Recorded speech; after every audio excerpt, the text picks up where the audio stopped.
Dimanche 29 septembre 2024, ici à le stade municipal de Niakourab, amis téléspectateurs, bonjour. Si vous nous prenez en cours, on est actuellement de suivre la première rencontre qui oppose à l'AIC Dental à l'AIC Namora. L'AIC Namora qui a déjà le coup de sifflet retenti ici à le stade municipal de Niakourab. Donc Namora vêtu de rouge et blanc qui sont en position du ballon. Ballon récupéré rapidement par les joueurs de l'AIC Dental, le capitaine, le numéro 22 qui joue avec le numéro 20, le numéro 20 qui joue avec son numéro 40, qui rejoue encore avec le numéro 40, qui essaie de combiner, le numéro 17 qui cherche, qui joue, essaie de jouer en profondeur. Ballon intercepté et dégagé en corner par le défenseur de l'AIC Namora. Donc comme on vous l'a dit tout à l'heure, l'AIC Dental toujours avec leur couleur habituelle depuis le début de la saison. Cette année-ci, donc rose. On peut même dire rose bonbon et noir. Donc là, on va suivre le corner. Attention, ballon centré et capté par le portier de l'AIC Namora. Donc, comme on vous l'a dit tantôt, l'AIC Dental, depuis le début de la saison, ils sont vêtus de ces couleurs qui sont habituelles. Donc, on peut même dire depuis leur phase départementale, ils sont toujours habillés de ces mêmes couleurs-là. Ballon dégagé rapidement, mais renvoyé par la tête du défenseur de l'AIC Dental. Joué rapidement le numéro 44 qui essaie de poursuivre l'action, mais ballon sorti en touche. mbokk téléspectateurs yi comme niñ ko waxee troisième journée anticipée lay doon fini ci stade municipal bu Niakourab mu war a bu zone 12A mu war a dox ci diggante AIC Dental ak ki nga xam ne tey mooy Namora. Actuellement y a l'AIC Dental qui part à l'association. Ballon capté par le portier en deux temps. Donc mu war a jongante bi di am fii nii ci stade municipal bu Niakoulrab muy dox AIC diggante AIC Dental mooy championnat en titre moo ngi xam ne moom moo jëloon coupe ba daaw diggante mag AIC Namora ñoo sol li nga xam ne tey moo nay mbubb yu xonk yu am ay rëdd yu weex li nga xam ne tey moom mooy AIC Dental ñoom ñoo sol li nga xam ne tey mooy yëre rose bonbon am tubéy yu am lu noir. Donc ci loolu rek la ñuy ñëw rek ñu gis match bi depuis le démarrage du match. Il y a l'AIC Dental qui a la possession du ballon, qui essaie de jouer, de combiner dans toutes les parties du terrain. Donc ballon sorti en touche, c'est une mauvaise passe de l'axe central, le numéro 15 de l'AIC Dental. Donc mais là, il y a un réménagement tactique par rapport aux joueurs de l'AIC Dental. C'est parce que on avait l'habitude de voir dans l'axe central, il y avait le capitaine, je pense, qui est maintenant sur le banc. Actuellement, l'autre match aussi, celui qui jouait l'arrière gauche, on ne l'a pas vu. Donc il y a un réménagement tactique par rapport au match précédent qui s'est soldé par un match nul contre l'AIC Koseyas. L'AIC Dental, attention, ballon dans la surface pour les rouges et blancs des deux. Position de jeu, dit monsieur l'arbitre.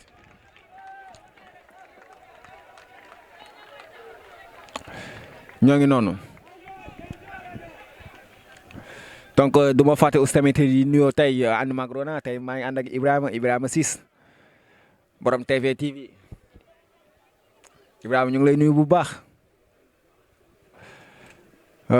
di nuyu aussi tamit ñi nga xam ne tey mooy waa zone 12A yëpp di commencé ci nga xam ne tey mooy Paline Diawne mooy président bi aussi tamit du ma fàtte ki nga xam ne tey mooy Mor Mbaye Cheikhou Sow Cheikh Lamine Sow Badji di nuyu ñëpp di nuyu ñëpp gars yi di leen béggee di wax ne liggéey bi rafet na trop ci nga xam ne tey mooy CNP fii nii si zone 12A.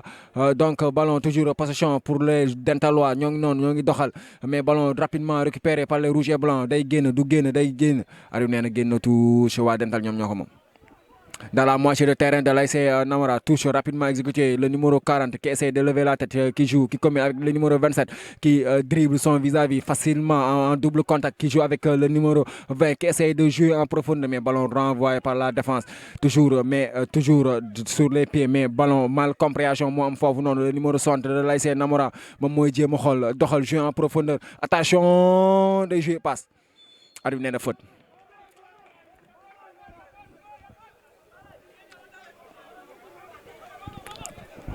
Il y a peu de communication dans la défense de l'ASC Dental. C'est ce qui profite à l'ASC Namora de pouvoir récupérer les ballons rapidement et de partir à l'assaut pour pouvoir les contrer. Donc, nous, ASC Dental, nous, taille dafa bari incompréhension. Bon, d'habitude, ça, c'est une défense, oui. Pratiquement, match nous joué, nous avons encaissé but, ay mal, ay incompréhension, moi, ci défense, bi pour nous encaisser. Actuellement, nous avons entre le numéro 15 et le numéro 20. Et je pense que coach bi dina ci tel andi ay pour ñu mën a taxawaat donc coup franc qui sera exécuté par le numéro 55 de l'ASC Namora moom moo day yëkkati bopp bi xool fan la koy jouer il va jouer dans la boîte oui il va jouer dans la boîte ça sera pour qui ça sera pour la tête de défenseur de l'ASC Dental attention ballon pour le capitaine avec sa patte gauche le capitaine le numéro 22 qu'est-ce qu'il va faire il est en train de chercher un coéquipier il a fini par le trouver le numéro 40 il touche il joue avec le numéro 27 qui combine avec son latéral gauche qui joue en profondeur pour son ailier. Qu'est-ce qu'il va faire? Il va centrer dans la surface. Attention, le numéro 25. Ballon dégagé par le portier avec ses pieds. Le portier de l'ASC Namora qui dégage en catastrophe. Mais toujours le ballon récupéré. Le numéro 40 qui joue de l'autre côté. Mais ballon intercepté, enrayé. Mais ça sera toujours dans leur moitié de terrain. Attention, il va centrer. Ça sera capté en 2 temps par le portier de l'ASC Namora. Ça va soulager la défense de l'ASC Namora. On voit le pressing constant des joueurs de l'ASC Dental aussi. Il se déploie rapidement pour entrer dans la surface et centrer pour un de leurs attaquants. Mais on voit la défense de l'ASC Namora bien concentrée. Toujours lucide aussi un gardien qui est en grâce actuellement 2 occasions, il les a enrayés. Toujours ballon pour les Dentalois. Le numéro 17 qui essaie de jouer, mais ballon rapidement récupéré par les rouges et blancs. C'est une moitié de terrain, le numéro 80 qui essaie de jouer en profondeur. Lui, il va finir par trouver le numéro 20. L'arbitre a dit qu'il y a hors-jeu. Il y a une belle défense et une belle lecture des défenseurs de l'ASC Dental. Ballon joué rapidement. Le numéro 20, il va lever la tête. Il joue en profondeur, mais ballon intercepté et dégagé en touche.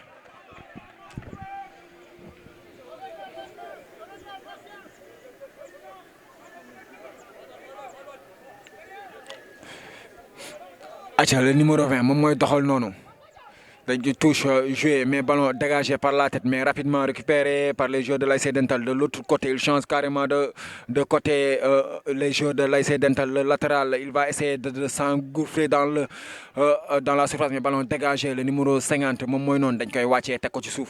ñu joué waat encore long ballon lay donne le numéro 55 moom tamit da koy dégager en chandelle mais toujours dans l'entrée dans la moitié de terrain des joueurs de l'ASC Dental qui sont en train de marcher là-bas attention il va tirer ballon contré mais toujours récupéré par les rouges et blancs ñoo ngi noonu ñoom ñooy doxal le contrôle il a poussé son balle trop long. Le gardien, le numéro 99 qui joue rapidement avec le numéro 55. Le numéro 55 qui finit par trouver le numéro 27.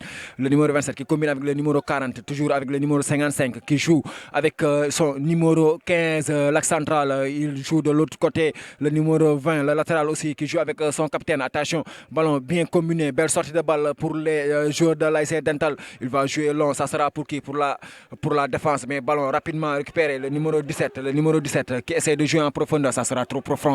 Ça sera une sortie de touche. Mais comme la dernière fois aussi, actuellement, on est en train de voir un public restreint de l'ASC Dental qu'on n'a pas l'habitude de voir. ASC Dental, quand l'ASC Dental jouait, pratiquement, il y avait un monde qui se mobilisait pour venir assister à leur match, mais ça fait pratiquement depuis les 2 derniers matchs, on ne sait pas qu'est-ce qui se passe, mais il y a une mobilisation peu conséquente par rapport à ce qu'on voit. Attention, le numéro 27, il va tirer. Il va trouver les mains du portier en 2 temps. Hyper concentré. Le gardien de l'ASC Namora, toujours vigilant.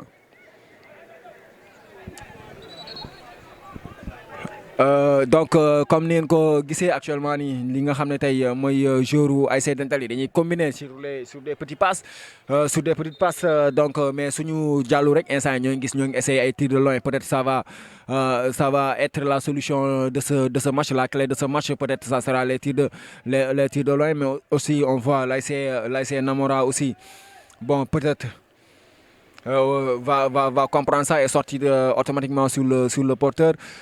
Namora nak donc matcham man bon xaw ma yeneen match mais matcham bi ma mujjee seetaan li nga xam ne mooy Namora ak Coseas ñoom dañoo match nuloon dañoo match nuloon dañoo match nul mais Namora aussi door na fi jàppoo ah door na fi jàppoo 2-1 poule bu compliqué ah poule bu compliqué mooy am.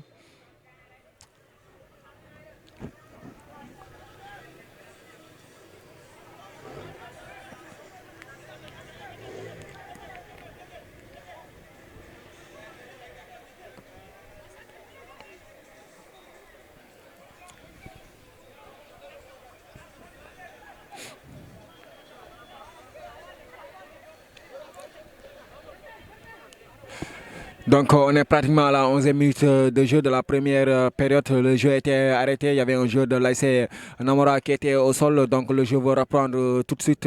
La possession sera pour les joueurs de l'ASC Namora.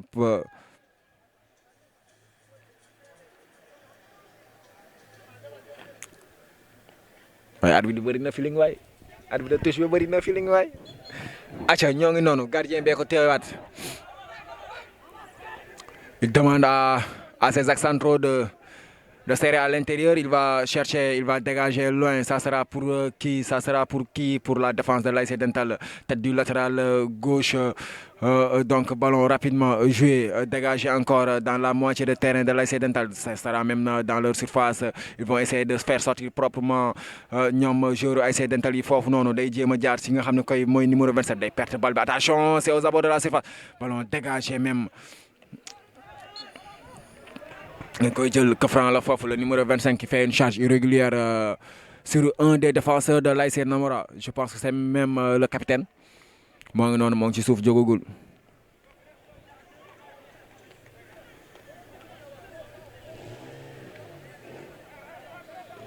Ibrahima tey kawe nañ ñoo ngi ci collo la.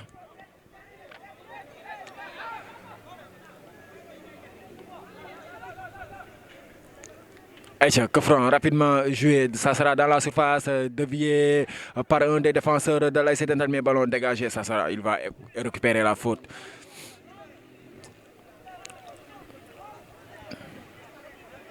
Mais aussi, même le gardien, je pense, même le gardien de l'ASC Dental aussi, celui qui était là le précédent match, je pense que c'est lui qui est même sur le banc actuellement.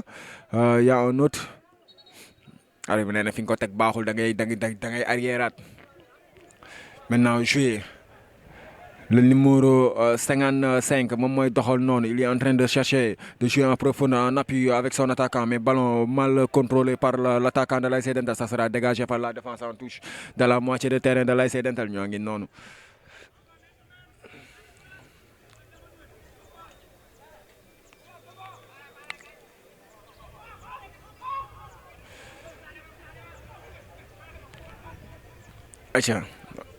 Ballon récupéré par les rouges et blancs. Dans l'entrejeu. Ballon bien combiné. Attention. Dans la surface, le numéro 20. Qu'est-ce qu'il a fait?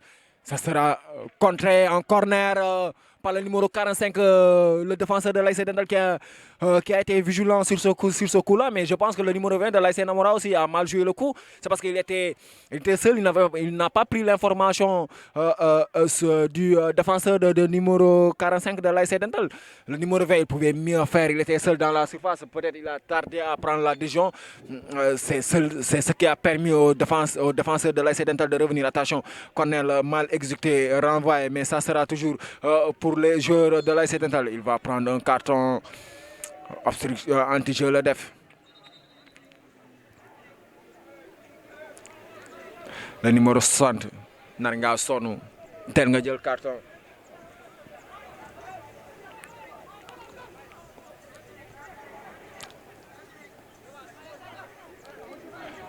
Acha ballon joué toujours ñoo ngi noonu ñoom ñooy combiné benn ak benn waa joueur u ASC Dental yi day xool amagul solution ci kan lay jàpp day jàpp si numéro 40 bi mu joué si numéro 20 numéro 40 bi encore la ñuy jàppaat day jéem a joué si numéro 17 bi day am faute.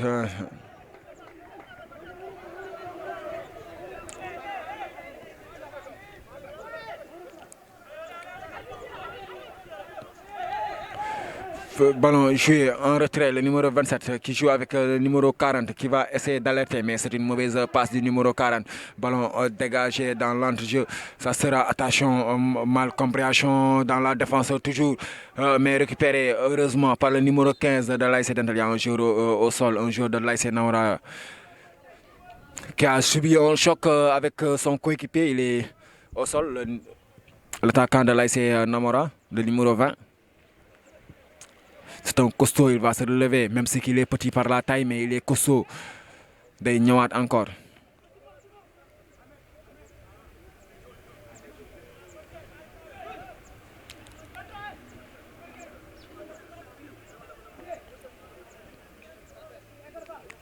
L'arbitre va remettre la balle en jeu, donc ballon toujours le numéro 20 qui essaie de jouer. Attention, il va percer la défense. Le numéro 40, attention dans la surface. Il va tirer sur le porte-porte rentrant. But du numéro 40 de l'ASC Dental à la 16e minute de jeu. 1-0 pour l'ASC Dental sur un poteau rentrant. Sur une magnifique passe du numéro 20. Une passe lumineuse.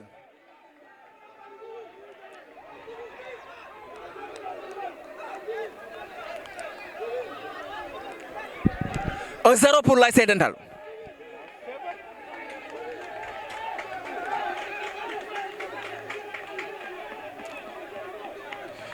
Sur une frappe surpuissante du numéro 40 de l'ASC Dental, il a trompé la vigilance du gardien. Amul contrôlé dafa ñëw rek enchaîné. Aïcha, jeu bi day démarre encore waa Namora ñoom ñoo téye noonu dañuy essayer combiner attention que franc du numéro 50.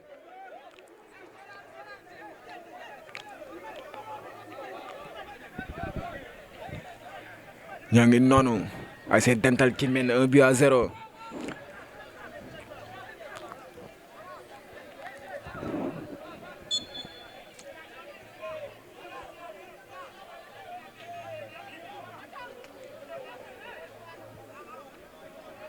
Attention, que franc joué dans la surface, ça sera dévié. Non, ça sera une sortie de but. Un but matinal hein, de l'ASC Dental à la 15e minute de jeu, but marqué par le numéro 40 kooku lay naan borom ndel bi moo ñëw rek.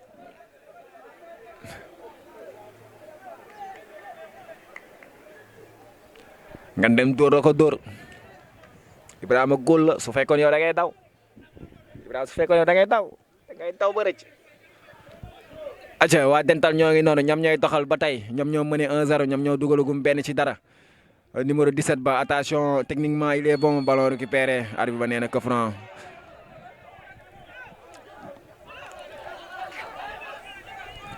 Mais joué rapidement, on voit les joueurs de l'ASC Dental hyper concentrés. Attention, le numéro 17 day jàll day dem day jóg numéro 40 ba bal ba dañ koy jëlaat encore toujours mais récupéré dañ koy perte waa Dental dañ koy perte rapidement dañ koy jëlaat. arbitre nee na faute.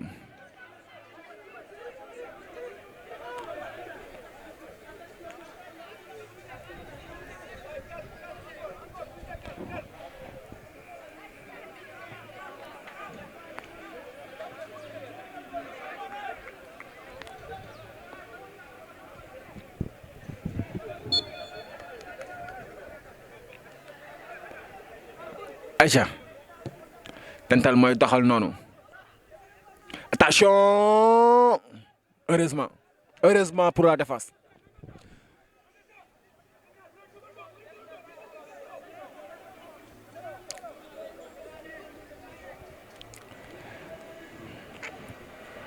Ballon toujours joué par la défense. Ils vont essayer de sortir proprement. C'est ce qu'ils vont faire. Il va essayer de gagner du terrain. Le numéro 15. Mais ballon intercepté. Mais rapidement joué. Attention en profondeur dans la surface. Dégagé en corner.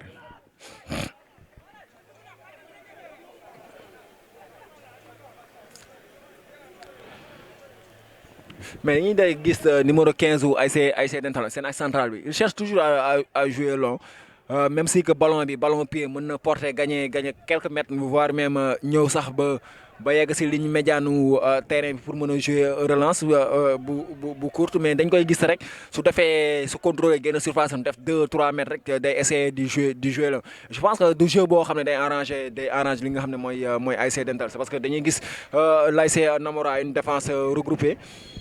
Attention, on va suivre le corner exécuté au premier poteau, ballon dégagé. Un manque de communication entre le portier et son défenseur. Toujours le numéro 15. On a une communication forte. Défense Dental, c'est un problème de communiquer. On a vu les erreurs qu'ils ont commis le match précédent. Ça les a coûté un but, voire même deux. C'est parce que c'était un match nul, 2 buts partout. Mais corner toujours exécuté. C'est rentrant. Ça sera pour le portier dégagé. Mais toujours dans la surface, renvoyé carrément par le capitaine Dame Kofran. Dame Kofran fofu. Va Dental ñom mom ballon ba légui. Va Dental ñom ñoy football ñom ñam Kofran.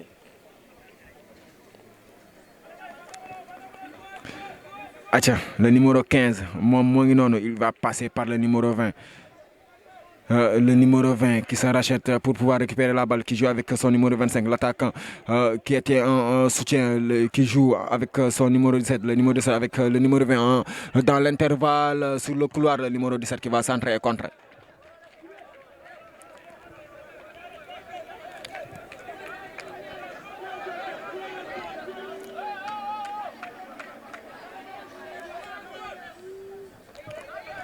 Dental mooy doxal toujours le latéral le numéro 20 il va essayer d'entrer dans la surface mais ballon récupéré attention contre-attaque des joueurs de l'ASC Namora mais ça sera mal joué, ils ont mal joué le coup, ils vont repasser par leur portier le numéro 15 day démarquer encore mais gardien bi day changer carrément de côté, il passe par son arrière gauche moom ngi noonu moo ngay doxal bal bi da koy perte moom arrière gauche ballon récupéré par les rouges et blancs mais le capitaine était vigilant, il va dégager l'axe central. Toujours ballon pour les rouges et blancs dans l'entrejeu dañ koy jéem jël ballon bi bataille mal négocié pour les rouges et blancs moomu ñu bal ba récupérer et calmer le numéro 27 qui régularise carrément le milieu de terrain, il est hyper intelligent le numéro 27 jeu bi lu mu brouillon moom su tegee tànkam day wàccee ñëpp taxaw mu jouer ballon le numéro 15 qui va essayer de jouer en profondeur. Mais bien suivi, le défenseur de l'ASC Namora. Il a dégagé mu génn dem ba ci tribune ya.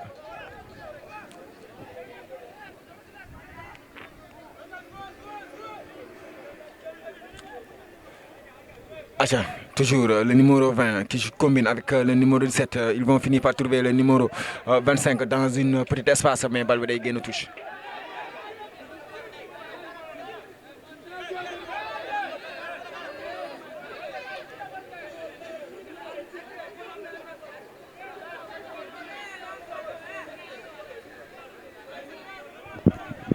Touche pour les rouges et blancs ñoo ngi noonu dañ koy sànni mu dem mais dañ koy jël le numéro 20 moo fi nekk dañ koy def on entend l'autre avant-centre du attention le numéro 45 lu mu def moom sax xamul lan la def.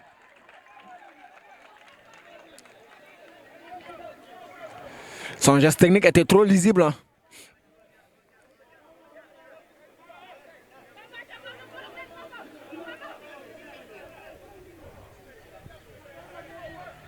Kóolu Namora bi day dégager waaye dañ koy jël dañ koy mbëkk mu génn touche bal ba génn voilà comme niñ ko waxee rek tey nag dafa nekk journée boo xam ne dafa spécial parce que tamit dañoo anticiper 3e journée bi nga xam ne moom la ñuy jouer fii mooy waa zone 12 tey waa Jaxaay ñoo aaye mais dañuy jox première heure bi li nga xam ne mooy zone 12A ñoom tamit ñu andi si match bu mag bi nii ngeen di seetaan muy dox ci diggante ASC Dental ak ASC Namora actuellement nii.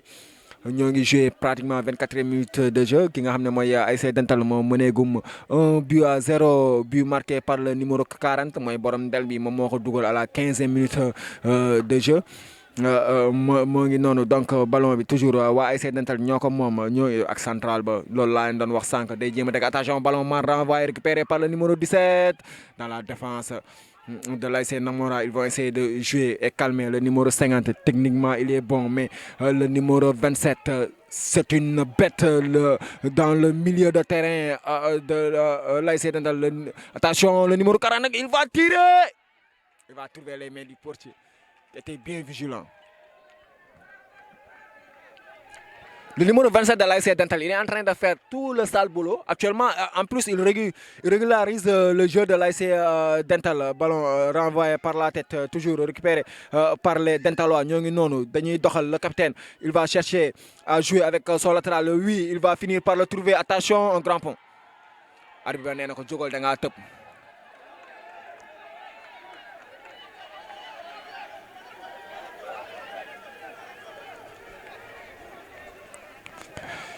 Arbitre nee na ko da ngaa tëb jógal dara amu fa.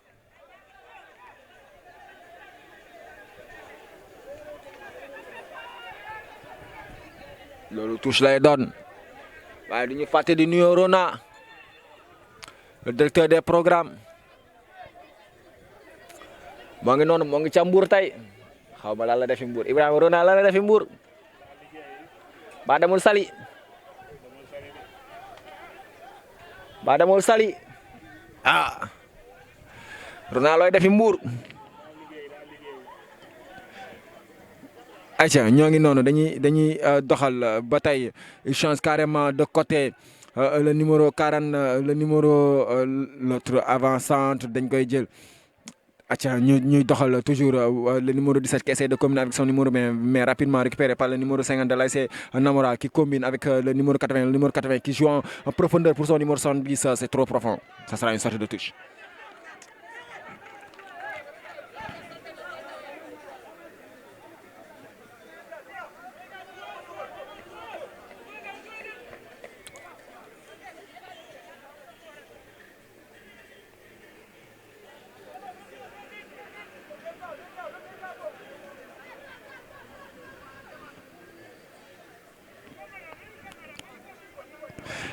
Aïcha waa Dental ñoo yor noonu le numéro 15 waaye moom tamit relance mi tamit numéro 15 ba.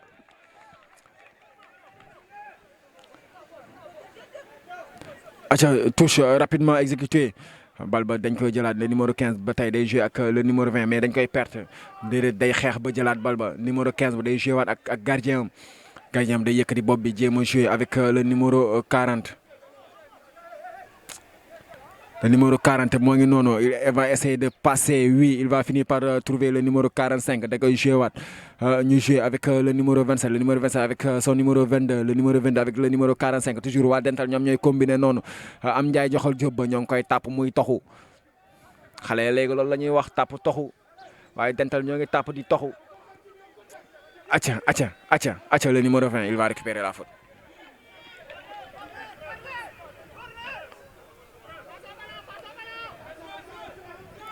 Ballon joué rapidement, le numéro 20 qui joue avec le numéro 40. Ils vont essayer de combiner en triangle.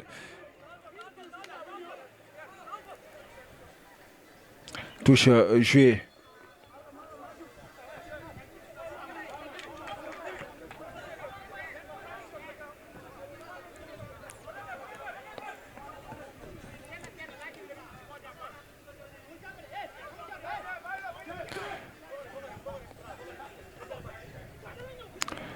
Acha, le numéro 20, il va partir, le numéro 20 toujours, ballon récupéré, dañ koy jël noonu. Mais le numéro 27 de l'ASC Dental. Un vrai lion dans le milieu de terrain de l'ASC Dental, le numéro 27. Xale ba fawul. Il est en train de faire le ménage là-bas, le numéro 27. Il est dans tous les bons coups.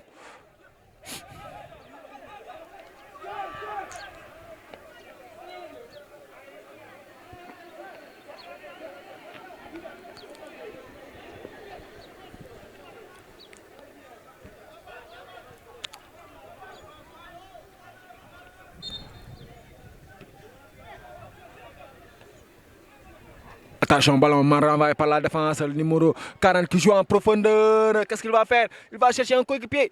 Non, il va finir par trouver un adversaire toujours rapidement. Jouer, attention, il va essayer de passer, mais il va finir par trouver le numéro 27. Il est dans tous les bons coups. Le numéro 27 de l'ASC Dental. Attention, le numéro 20 qui essaie de combiner avec le numéro 40. L'arbitre a dit jouer. Dara Amoul Fof, non, le numéro 25 qui récupère carrément, toujours en profondeur. Alexandre, qu'est-ce qu'il va faire? Il va centrer pour le numéro 17, le deuxième but. Hors-jeu dit, monsieur l'arbitre. Est-ce qu'il était en position de jeu, le numéro 17?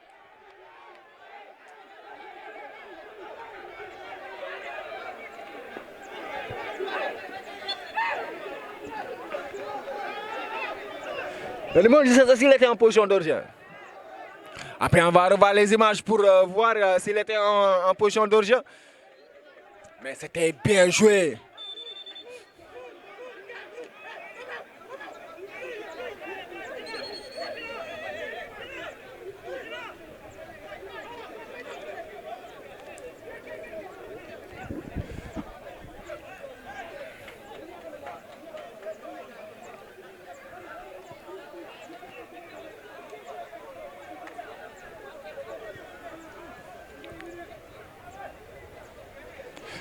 On voit les joueurs, le portier de l'ASC Namora qui est au sol. On est en train de voir les joueurs de l'ASC Namora qui sont en train de communiquer autour de leur capitaine. Donc, capitaine Bey wax ak ñom, voilà un leader. C'est comme ça.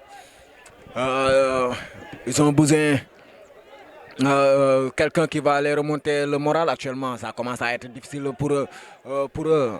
Ça commence à être difficile, très difficile même.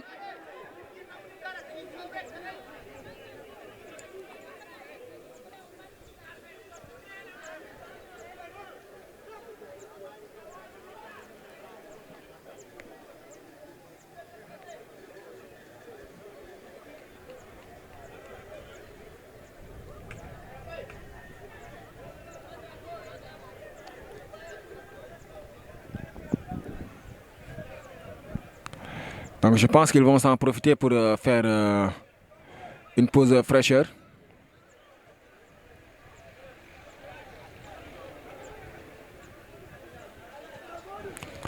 Se rafraîchir et revenir donc les joueurs de l'ASC Naora qui communiquent avec leur coach après que les joueurs de l'ASC Dental étaient allés voir leur coach actuellement. Donc le jeu va reprendre d'un moment à l'autre. 1-0 toujours pour l'ASC Dental.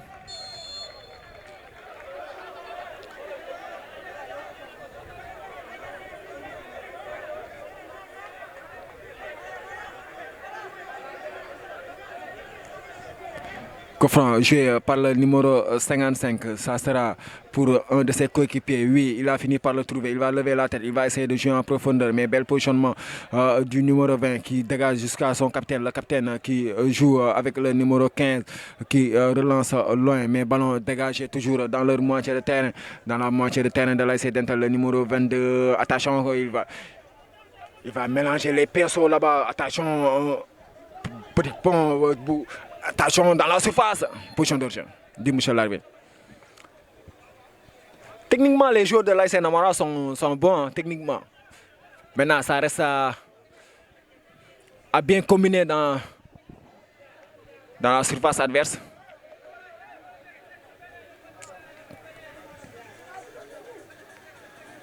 Ballon pour le numéro 15, il va essayer de gagner du terrain. Le numéro 15 qui change de côté jusqu'à l'arrière gauche. Moi, non, d'accord, mu jaar si numéro 27 bi taxawagul li nga def worul mais day combine avec le numéro 55 kooku day jouer bu gudd mais ballon renvoyé par la tête du défenseur de l'ASC Namara. Dañuy essayer de jouer toujours sous le pressing du numéro 25. Il va dégager en touche. Namora tay jommi nañ. Namora tay jommi nañ. Touche rapidement exécutée par l'arrière gauche de l'ASC Dental avec le numéro 55 qui va, attention aux abords de la surface, le numéro 40, attention le numéro 27 il va tirer en deux temps.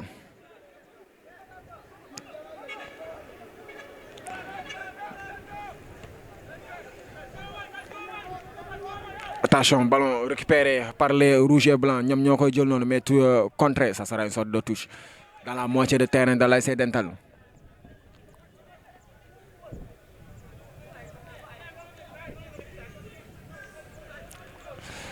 Pour les rouges et blancs, ñom non ñongay mom dañuy essayer doxal mais dañ koy récupérer rapidement. Rouge et blanc, ñom ñom le numéro 80 dans la moitié de attention, il va essayer de jouer avec son attaquant le numéro 20. Carrément le défenseur était sur son coup. Attention, ballon rapidement récupéré. Le numéro 60 day jël rouge, day jël rouge. C'est son deuxième carton jaune.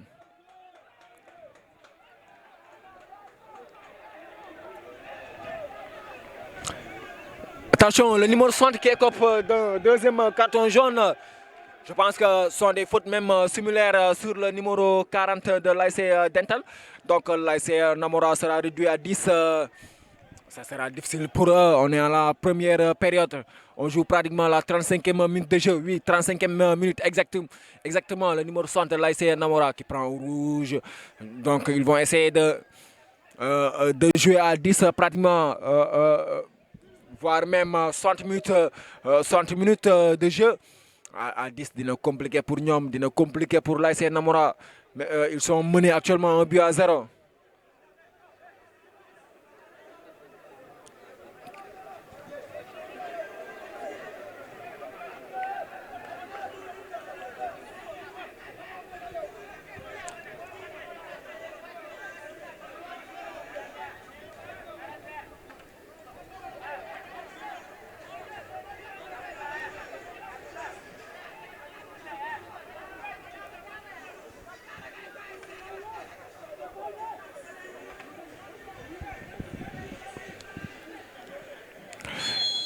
Donc le jeu reprend. Le numéro 55 qui joue avec le numéro 15.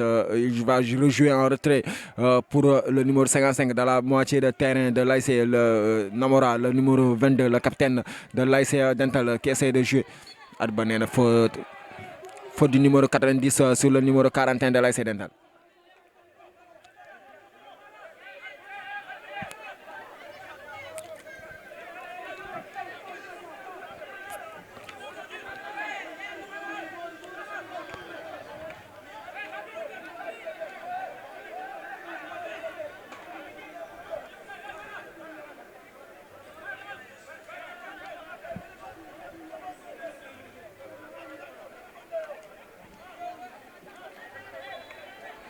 Un joueur de l'ASC Namora est au sol.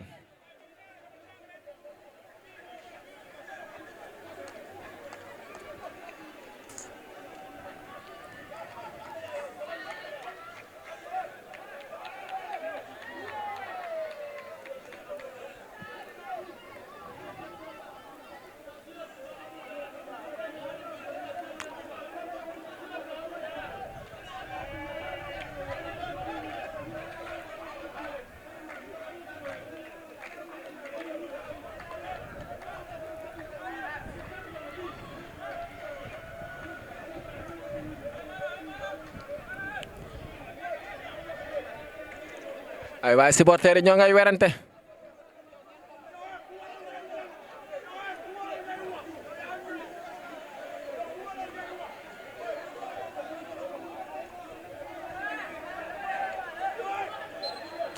rapidement, coup franc exécuté par le numéro 20 au premier poteau, mais renvoyé de la tête par un des défenseurs de l'ASC Namora. Ça sera une sorte de touche.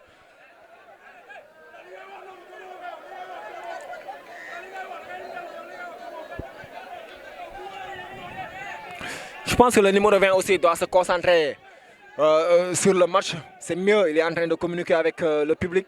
Il n'a qu'à se concentrer, nous connaissons jouer le numéro 41. Il va se défaire de son vis-à-vis, il va centrer pour le numéro 17 qui remet pour le numéro 25 dans la surface. Attention, le numéro 25, le numéro de Dor, balle de Guéne.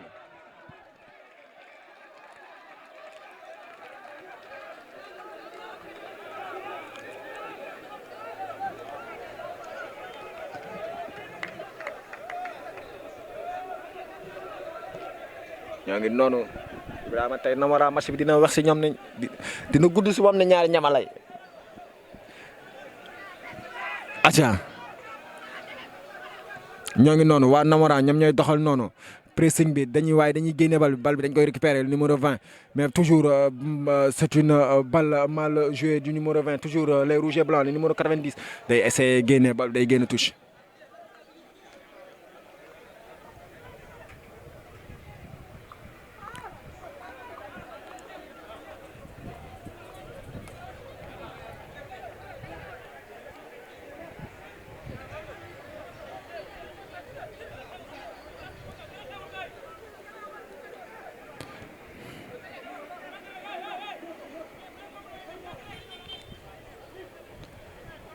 Aïcha waaw dental ñoom ñoom moom noonu numéro 20 ba day gagner quelques mètres day essayer gagner quelques mètres waaw trouver le numéro 25 qui joue en retrait avec le numéro 27 ñoo ngi noonu dañuy doxal dañuy calmer jeu bi def benn ak benn gis nañ numéro 40 bi wàcc bi jëli bal bi nu muy def du mu ciy def dañuy essayer combiner benn ak benn dañuy essayer combiner benn ak benn ba yegg zone adverse ba dañ koy jéem a doxal.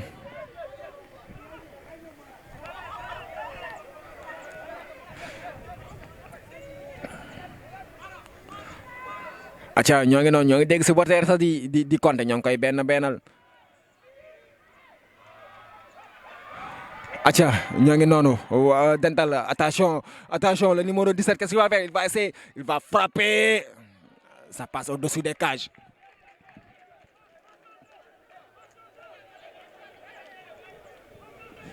Ils sont en train de prendre du plaisir les joueurs de l'ASC Dental à 10 ñoo ngi noonu di combiner def benn ak benn Ibrahima sa équipe suñ ko defoon nii xam naa da ngay mer génn kaay daw ñibbi waaye waa Namora ñoom tamit dañuy bennal ñoom tamit.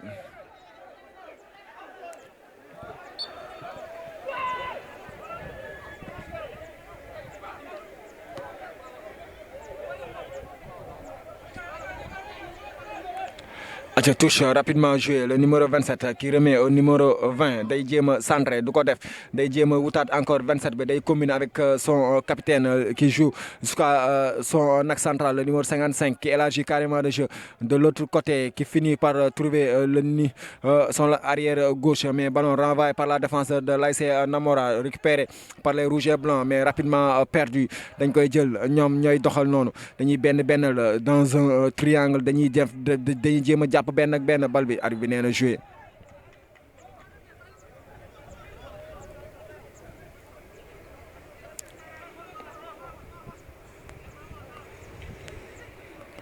acca arbitre bi daal laal bal bi moo tax mu delloowaat ko ñi nga xam ne mooy waa Namora dañuy doxal le numéro 70 qui prend l'information qui essaie de s'engouffrer dans l'entrejeu il va combiner attention ballon joué. Attention, il va jouer en retrait avec son portier qui joue avec le numéro 45. Le numéro 45 qui joue avec le numéro 40. Borom Delba, day jéem a xool nu mu ciy def day jéem a passement jambe mu joué ak 17 bi ñu bennal ñoom ñaar combiné day jéem a jaar fële mu jàll le numéro 45 le numéro 17 le numéro 45 toujours le numéro 45 qui essaie de déborder qui joue. Attention, c'est une mauvaise passe mais récupéré par le numéro 22 qui joue avec le numéro 41. Il va frapper. C'est un tir dévissé du numéro 41, mais c'était bien combiné.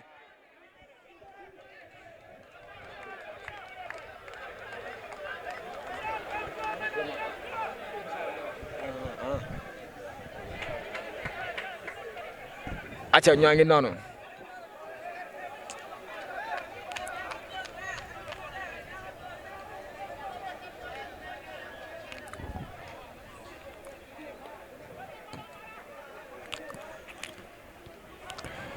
Aïcha waa Namora ñoom moom noonu bal bi dañ koy jouer mal joué c'est mal joué même le numéro 55 looy ragal looy tiit waaye pressing bi waa Dental andi ko ku joué ak ñoom xof. Aïcha le numéro 15 qui joue en retrait avec son portier qui joue avec le numéro 55 day bàyyi bal bi le numéro 27 day gagné di quelques mètres moom le numéro 27 ba day jouer avec le numéro 17 qui a carrément décroché attention passe boobu.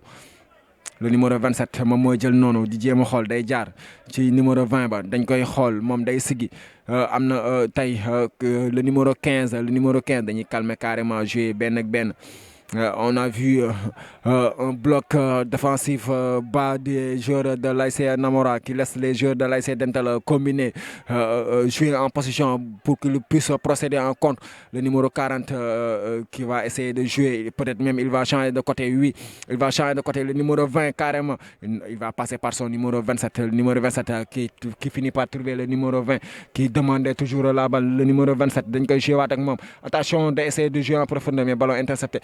Toujours, mais récupéré par attention, ballon mal renvoyé du numéro 15, mais mal négocié. Bal ba day ñëw ba si ñun. Bal ba day ñëw ba si ñun. ñoo ngi foofu.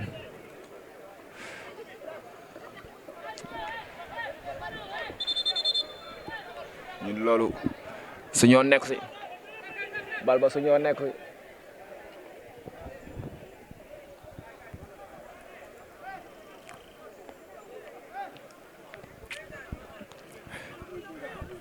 Aïcha. Touche exécutée, mais dégagée, mais rapidement dans la moitié de terrain, le numéro 20. Aïe, ouais, Khalebi, le numéro 20. Le numéro 20, il va essayer de jouer long, mais ça sera pour. Attention, ballon mal joué, mal exécuté.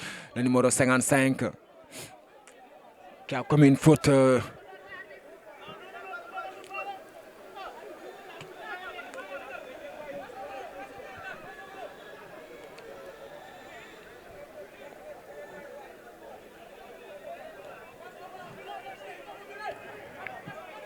tey journée waa Jaxaay la moo tax équipe yi ngeen di gis doon si xàmmee kenn.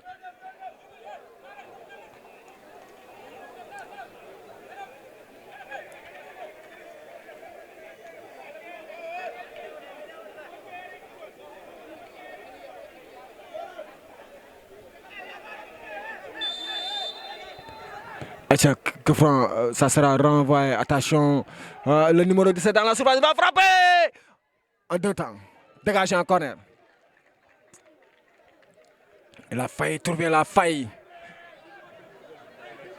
Waaw góolu Namora bi daa gaañu kay.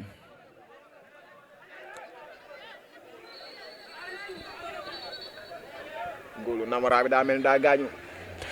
Ibrahima temps réglementaire ba jeex na.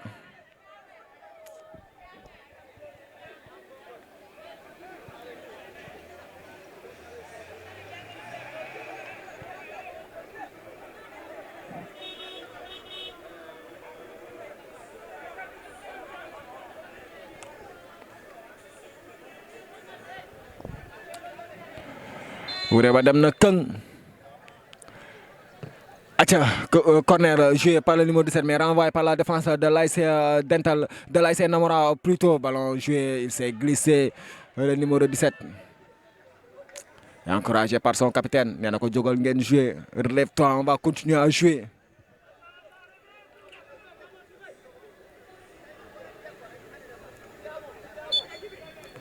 Ouais, fin de la première période, donc l'ASC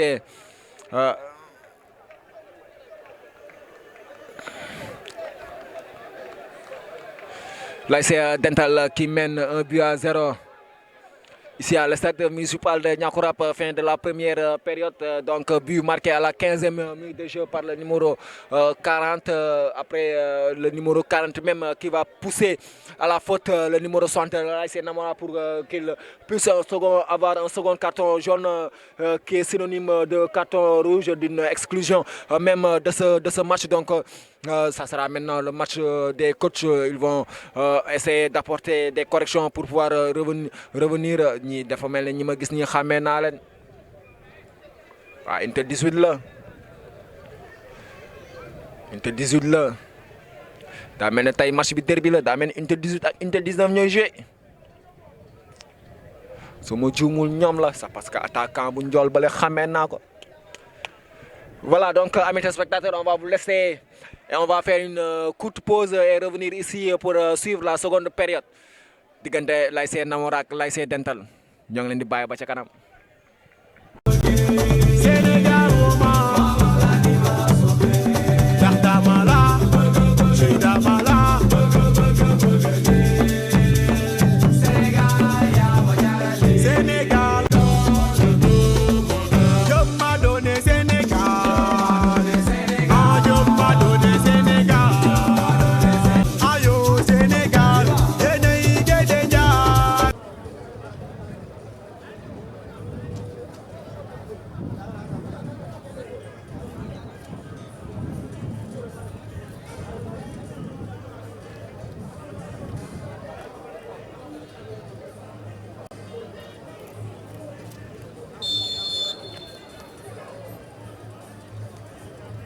Voilà donc le match reprend la seconde période ici à le stade municipal de Niakoulrap toujours.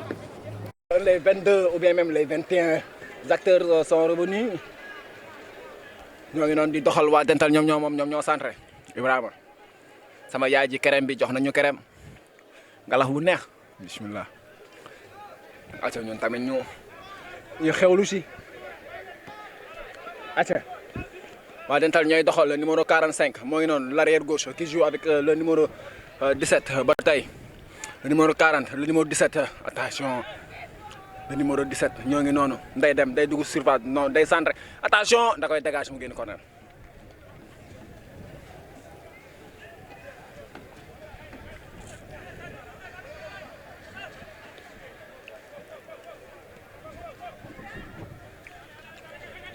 ren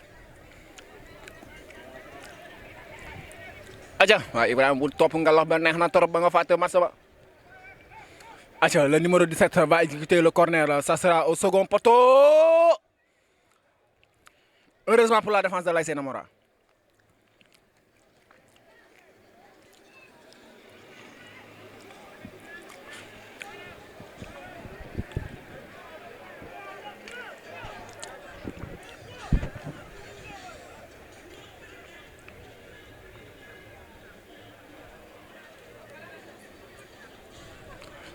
aca ñoo ngi noonu dañ koy jouer balle bi goal da koy dégager adversaire que franc le numéro 45 il a fait une charge irrégulière sur le numéro 80 de l'ASC Namora Ibrahima ngalax ba neex na waay yow Ibrahima sama yaay dàq kerem fii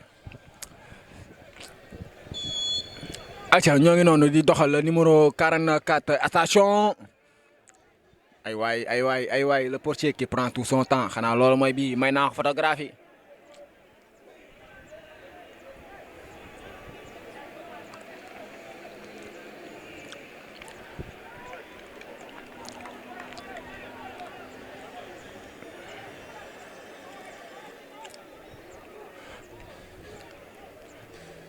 ballon joué récupéré par les rouges et blancs qui essayent de combiner dans le rond central. Attention en profondeur, mais ballon intercepté par le numéro 55 et gardé, conservé même. Attention, c'est un bon retour du joueur de l'ASC Namora qu'ils vont combiner le numéro 50. N'a pas, il va récupérer la faute.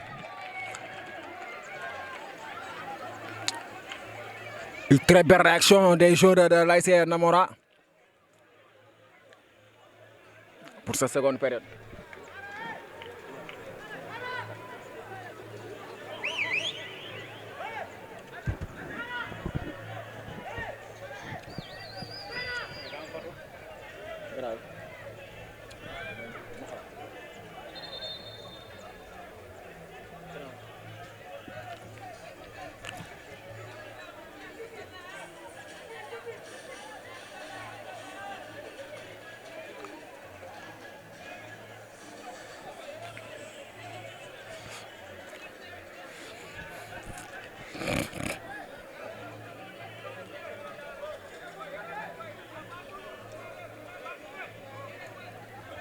la moo xew joueur dental ba tey moo ngi tëdd foofu jógul de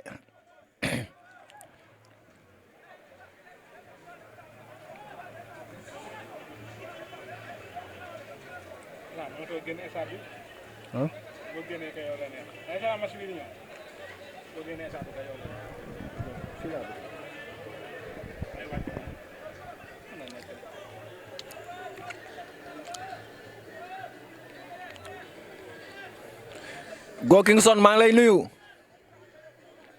président Diapo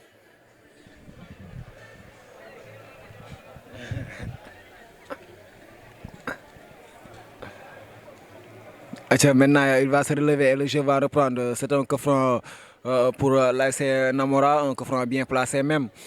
On peut dire même voire 30 ou 35 mètres des buts de l'ASC Dental, autant pour moi.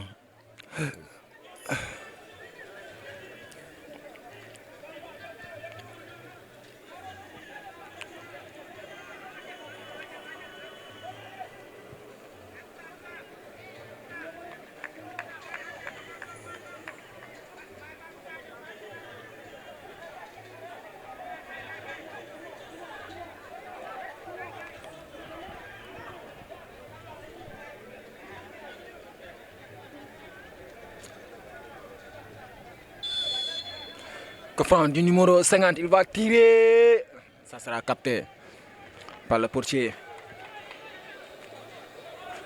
de l'ASC Dental. Ñoo ngi noonu ñoom ñooy doxal dañuy jouer le numéro 55 avec son pied gauche. Il joue avec son arrière gauche, le numéro 45. Il va lever la tête, il rejoue avec le numéro 55. Ñoo ngi noonu le numéro 55 essaie de jouer avec son numéro 22, mais il devient non pour le numéro 45. Attention, il va essayer de prendre de la vitesse sur le côté, mais ballon bien défendu du numéro 80.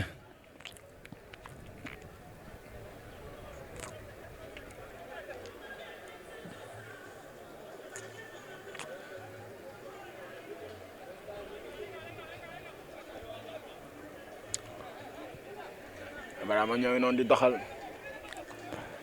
Touche rapidement joué le numéro 40, le buteur, le seul et unique buteur actuellement de cette partie.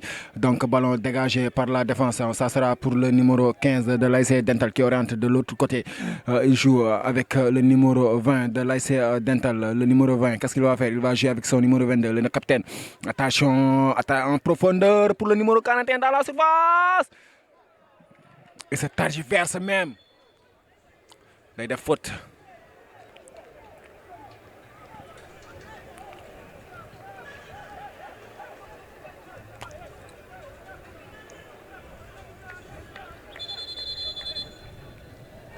Le portier de l'ASC Namora est au sol.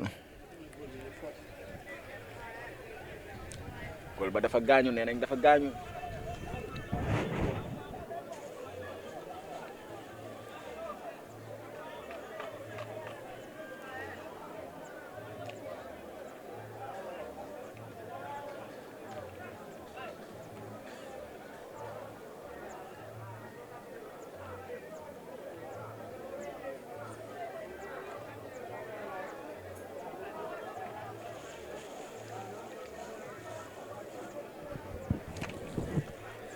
Mais Ibrahima, dans la zone 11, il y a une sensation là-bas. Hein.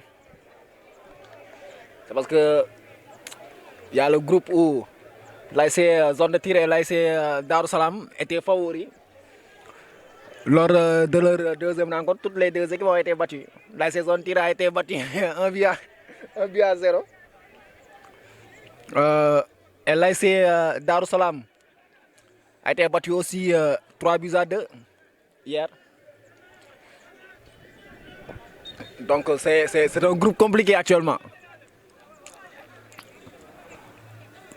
Donc ballon toujours pour les joueurs de l'ASC Dental de l'autre côté, le numéro 20 qui joue avec son numéro 22. Le numéro 20 qui rejoue, le numéro 22 qui rejoue avec le numéro 20, le numéro 20 qui joue avec le numéro 15. Le numéro 22 dans le rond central, il joue avec son attaquant. Mais il est pressé, attention. Arbané la faute. Il est revenu sur la faute initiale.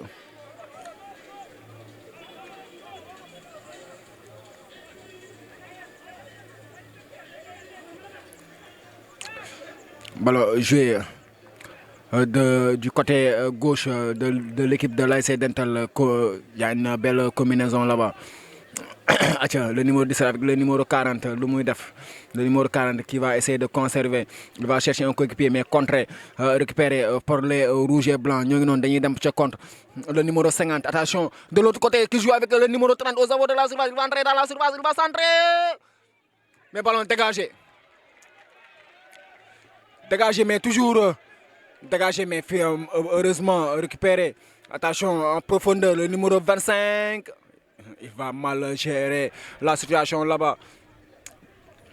Ballon joué pour les joueurs de l'ASC Dental. Ils vont essayer de calmer le jeu. Après l'assaut de l'ASC Namora, attention, de l'autre côté, le numéro 17, offside, dit monsieur l'arbitre, hors-jeu. Il faut hors-jeter même le numéro 17. Mais nous faisons de nous pas faillir. Boram zone de tir, mais tamit duñu faté das. Ibrahima yaa ngi laal Petit Cola. Ibrahima Petit Cola nee nañ dafa am ñu ko moom. Kañ la am te yëguma ko. Aca Ibrahima nee na daa baax ci yaram. Après nga wax ma lan la Petit Cola di def ci yaram man tamit ma dem xooli Petit Cola. Aca. Donc ballon, attention en profondeur le numéro 25. Hors-jeu, position d'hors-jeu du monsieur l'arbitre. mais aussi duñu fàtte Das di Diagne duñ ko fàtte aussi saluer toute la population de Safkou ñoo ngi di nuyu bu baax a baax waa zone 11 président Cheikh Gueye mais aussi tamit ñu nuyuwaat bu baax ki nga xam ne mooy président Paline Diawne président zone 12 gis nañ organisation bi rafet na neex na dama fàtte sama waa ji monsieur Fall Souleymane Fall ñu ngi lay nuyu bu baax yaak Alaaji Dece Issa Sène président jamono Abdoulaye Fall président Tental kooku macha allah acca bal baa ngi noonu jeu bi day reprendre tey du ma géwél de waaye damay nuyu rek waaye tamit xam leen dañuy nuyu acca ballon bien protégé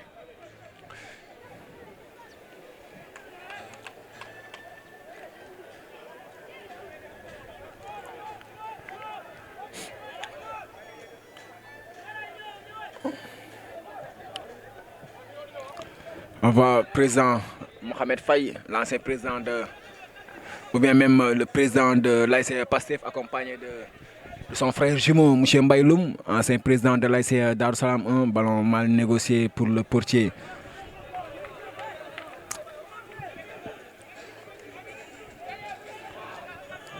Mohamed Faye, je pense qu'il est candidat à la candidature des élections législatives, donc il va être le représentant du département de Rufisque, de Mbambilor, autant, oui, de Rufisque, pour son mouvement ou bien même son parti politique de faire ce gox. Donc Mohamed Faye il est candidat à la candidature. Bon, aux élections législatives aux élections députés, mais aussi sans autant oublier de féliciter les Lions U20, les Lionceaux qui ont battu hier la Sierra Leone du tournoi de l'IFOA sur le score de 2-0. Hier, donc Sénégal qui conserve, il a fait du back-to-back, il a conservé son titre.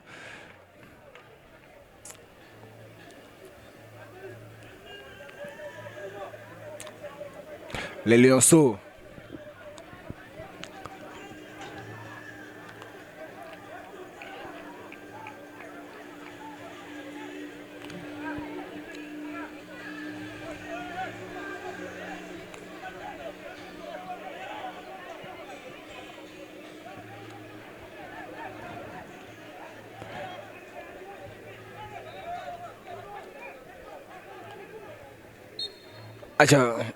On va suivre le coup franc dans la... Attention!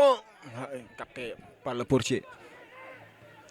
Il va relancer long pour le numéro 17. Qu'est-ce qu'il va faire? Il va perdre la balle. Attention, il va récupérer. Il va garder le ballon. Le numéro 17 qui cherche la solution, qui a fini par trouver le numéro 40. Mais ballon dégagé en touche par les joueurs de rouge et blanc. Touche rapidement joué jusqu'à le numéro 55 qui combine avec son numéro 15, l'autre paire axial, le numéro 15. Day jéem a joué waat ba ci gardien bi day joué waat ba ci gardien bi. Non, day joué avec le numéro 45 à l'intérieur, l'arrière gauche. À l'intérieur, il va essayer d'aspirer la défense. Oui, il a trouvé le numéro 17. Qu'est-ce qu'il va faire? Il va combiner avec le numéro 40 aux abords de la surface. Mais ballon récupéré, rapidement joué. Dañ koy joué non, l'attaquant de l'ASC Namora day essayer protéger ba mu génn touche.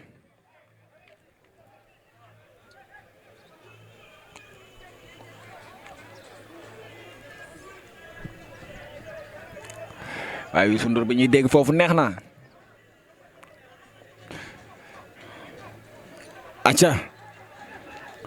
dañ koy protéger. Attention, le numéro qui dégage en catastrophe. La défense de l'ASC Dentale qui commence à jouer avec le feu. Je pense qu'ils sont en train de répéter les mêmes erreurs du match précédent. Attention, hors-jeu dit monsieur l'arbitre, heureusement.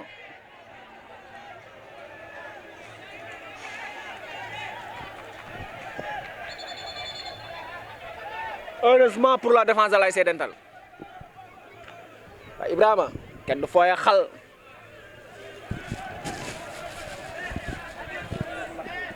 Waaw.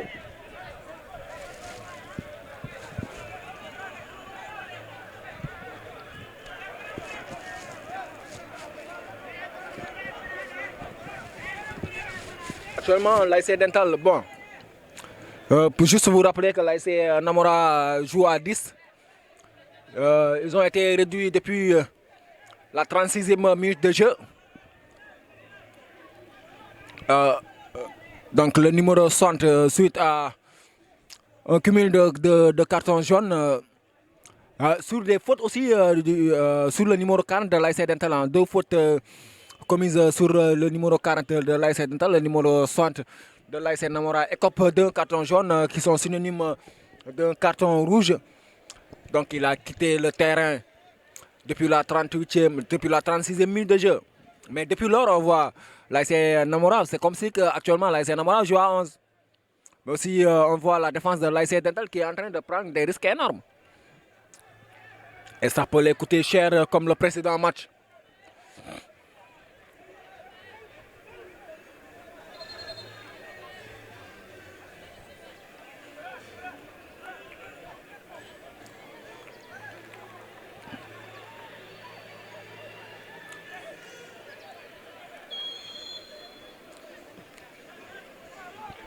C'est Dental, en tout cas pour anéantir tous les espoirs de l'ASC Namora, il faut essayer de marquer le deuxième but, accélérer un peu, mettre le pied sur l'accélérateur. Mais ce n'est pas ce jeu-là, jeu à l'arrêt, qui va vous permettre à marquer le deuxième but. C'est parce que même le premier but, on a vu l'accélération du numéro 20. Le numéro 20 sur une accélération qui a fini par trouver le numéro 40 qui a ouvert le score. Donc depuis lors, on voit l'ASC Dental qui joue un jeu à l'arrêt. Donc ils sont en train de combiner, mais pas en profondeur, mais sur les largeurs. Donc jeu Bobo Andi Dara. Il y a un joueur de l'ASC Dental qui est au sol. Kalasignam.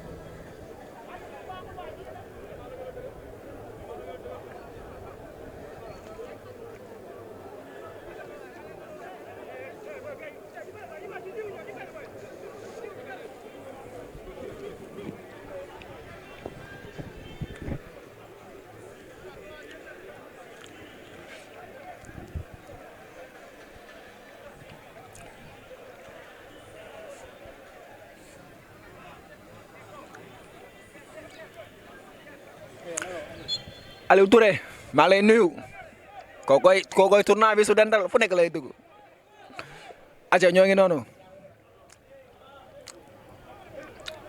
waa Dental ñoom ñooy doxal loolu ñoom ñoo koy am ASC Dental mais ballon bi dañ koy jouer, c'est mal joué, bien protégé. Il va gagner la faute, le défenseur, intelligemment.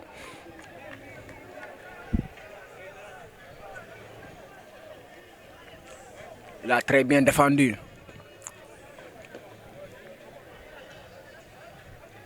On salue nos confrères.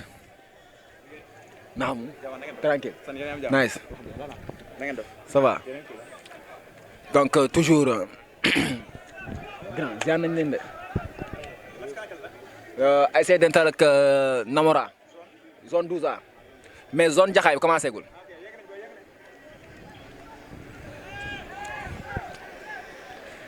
Aïcha, ñoo ngi doxal waa Dental la ngay doxal noonu le numéro 40, l'auteur du seul et unique but de cette partie. Attention en profondeur. Le numéro 44, il va dégager. Hein? Non.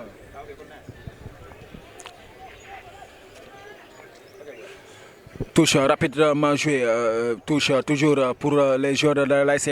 Ballon renvoyé toujours en touche.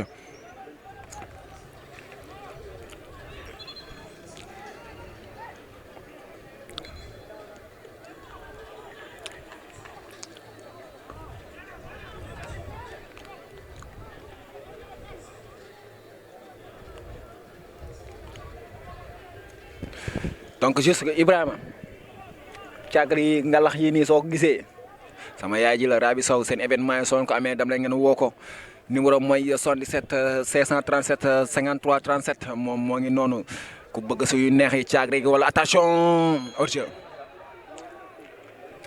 soo bëggee si caag yi ngalax yi bu leen jàpp ne pak rek moo am ngalax maire bay ngalax yi amul fenn ngalax yoo dul gis pak sax moo fa am.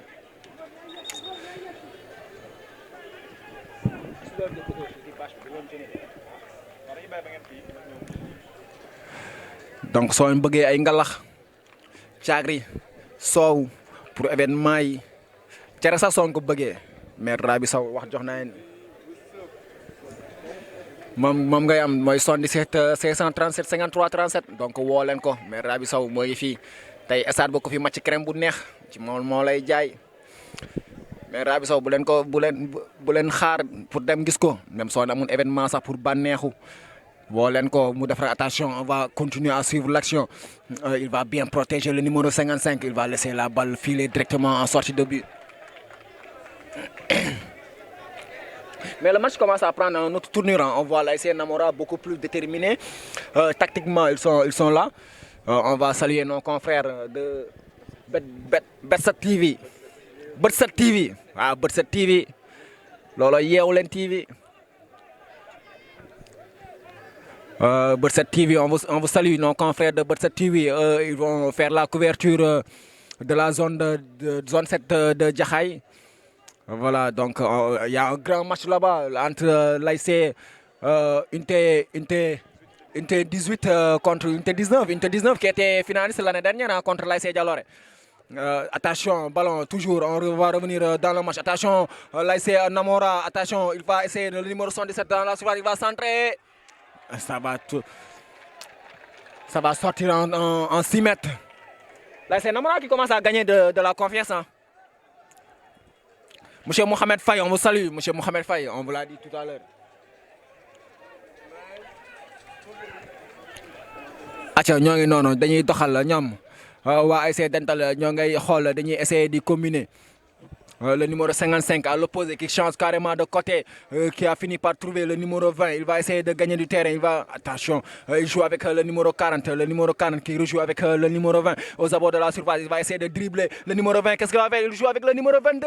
Il essaie de combiner avec lui, mais ballon, toujours la défense était vigilante par rapport à l'osso de l'ASC Dental, mais toujours ballon récupéré par les joueurs de l'ASC Dental. Faute.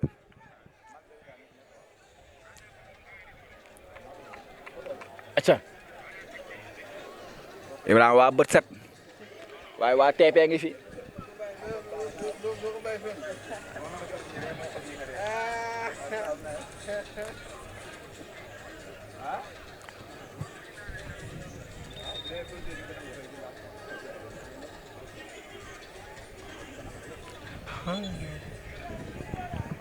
xam naa ni yow maamu laa ko dénk ab daal nga far ko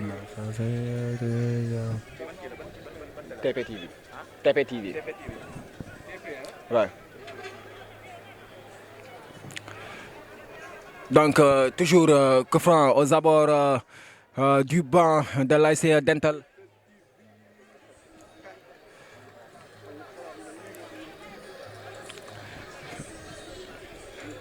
Qui sera exécuté par le capitaine de l'ASC Dental avec sa patte gauche, le numéro 22. Il va jouer dans la surface, le numéro 17. Il a mal géré ce coup, il a mal contrôlé la balle.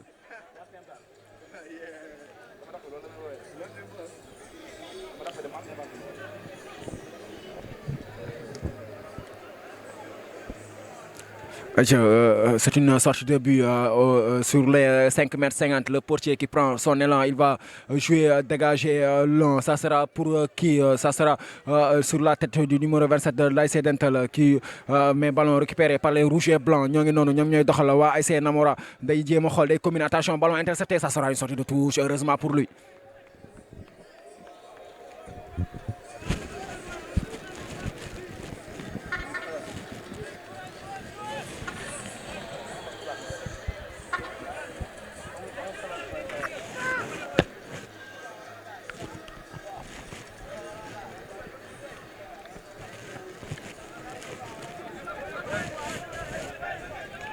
Il y a une baisse d'intensité dans ce dans cette seconde période.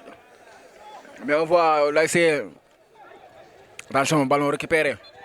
Faute.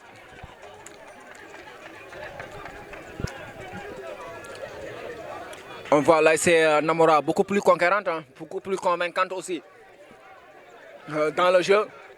Là c'est Dental à 11 contre 10, il ne cherche pas à tuer le match, il cherche juste à combiner, essayer de faire plaisir au public alors que pour pouvoir gagner ce match-là, il faut savoir le tuer très tôt. Attention, le coup franc dans la surface, ça sera pour qui? Attention, toujours dans la surface, le joueur. Attention, pied levé, jeu dangereux. Là, c'est Dental doit chercher à tuer le match. Sinon, ils auront des regrets.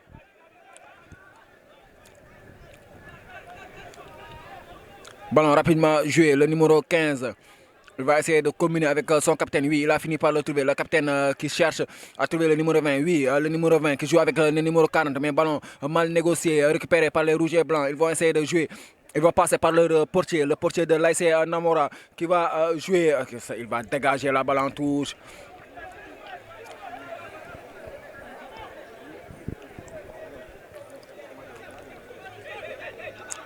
Attention, Nudem, toujours touche joué en retrait. Mais qui passe par son gardien. Il passe bas, gardien bas. Passe bas. Day dégager Balbi.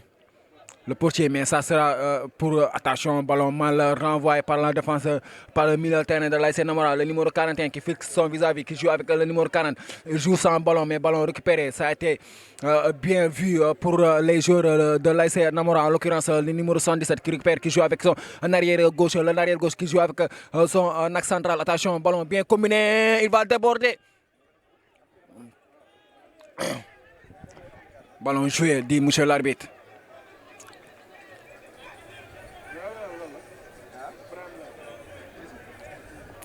Ñoo ngi noonu waa Dental ñooy doxalaat ba tey le numéro 45 il va essayer de progresser. Oui, il joue en profondeur pour le numéro 41. Est-ce qu'il va rattraper la balle? Oui, il va fixer maintenant son vis-à-vis. Il joue en retrait pour le numéro 45 aux abords de la surface. Il va entrer dans la surface. Un coup de sombrero. Que franc, simulation.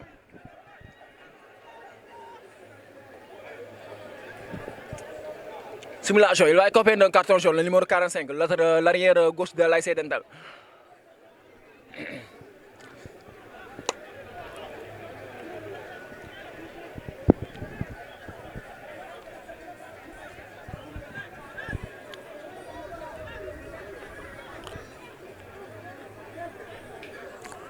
Aïcha ñoo nga doxal après man damay ànd ak waa Bët Set TV ma bàyyi Ibrahima mu dem ma seetaanaale match bi Ibrahima ñu seetaanaale match bi zone Jaxaay ba match ba neex la waa unité 19 dama leen xam am nañ benn attaquant mook Alan suñu àndoon soo moytul nga ne ñoo kii de Ibrahima waa gudd na bëri na doole macha allah.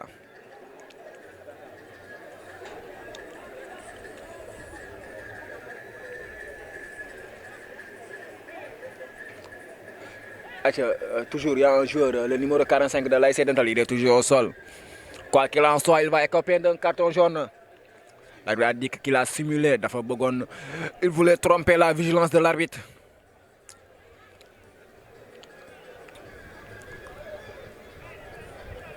Lii mooy amoo li nga bëgg ba pare nga jëlee fa li nga bañ penalty la doon wut amu ko ba pare mu jëlee fa carton jaune.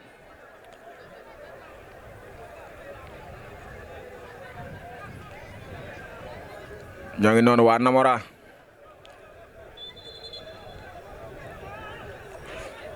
le jeu va reprendre toujours jouer le numéro 66 de l'AS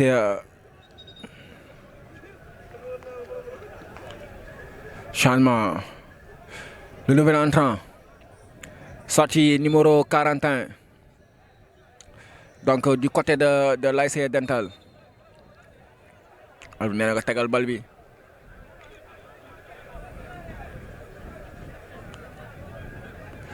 C'est le numéro 29 qui fait son entrée ici dans le jeu. Donc le numéro 29 de l'AS Dental qui prend la place du numéro 41. Le virevoltant excentré de l'AS Dental. Mais aujourd'hui il n'a pas pu trouver la faille Attention, ballon renvoyé par la tête par le capitaine de la... Attention, le nouvel entrant dans la surface. Gardien bi. Gardien bi day protéger bal ba génn.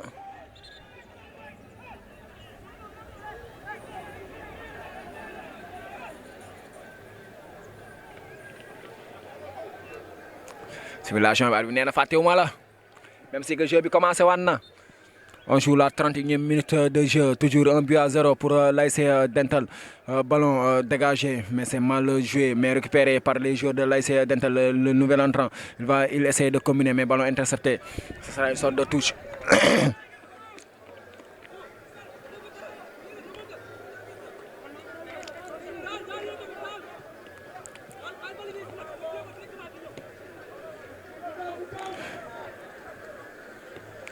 Acha, joué. Le numéro 20 qui joue avec le numéro 17 en profondeur. Le numéro 17 qui joue avec son arrière droit. Il va rejouer avec le numéro 17 qui joue avec lui. Une belle combinaison des trois joueurs. Attention, le numéro 27 qui va tirer. Ça sera capté. Une frappe trop écrasée même.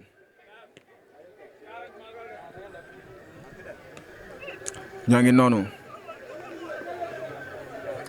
Ballon joué. Aïcha dañuy doxal noonu ay say Namora waa Fidèle Info ñoom tamit ñëw nañ tranquille nice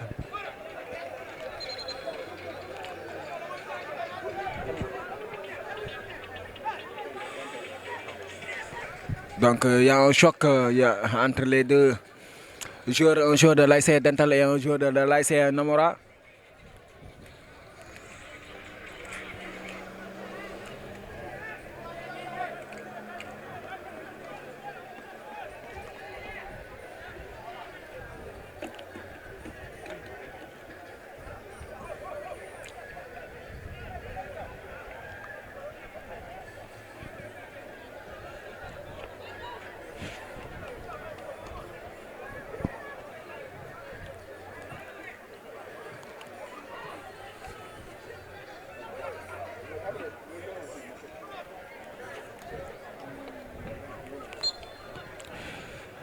Acha, ballon, le jeu reprend le numéro 15. Ballon joué long jusqu'à le numéro 17 de l'ASC Dental, le numéro 17 qui essaie de travailler, mais qui joue avec le numéro 40, le numéro 40 qui joue en retrait avec le numéro 20 jusqu'à son axe central en retrait. Toujours, il va essayer de changer de côté. Oui, il va finir par trouver le numéro 45. Bel contrôle du numéro 45. Il va essayer de jouer en profondeur pour le nouvel entrant, le numéro 29. Dans la surface, qu'est-ce qu'il va faire? Il joue avec le numéro 45. Il va centrer, ballon joué, le numéro 17. Le deuxième but.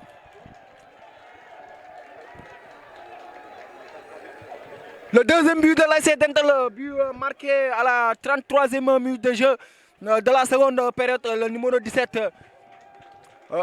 sur une passe du numéro 45, donc 2-0 pour l'ASC Dental.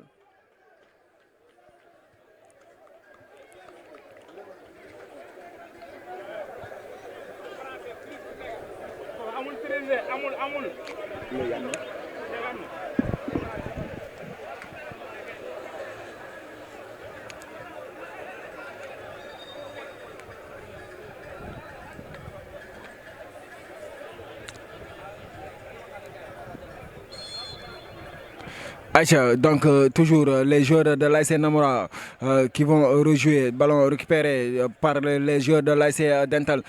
Jouer belle talonnade, dañ koy jouer benn ak benn léegi ASC Dental nekkatuñ ci danger ñoo mené 2-0 amatul benn danger bu nekk foofu noonu dañuy calmer jeu bi jouer benn ak benn. Ballon joué, peut-être même ils vont chercher à marquer le troisième but, le numéro 17, attention, qui joue avec le numéro 25, le mooy def day dugg ci surface, il joue au jeu du numéro 29. Mais qu'est-ce qu'il a mal joué le coup?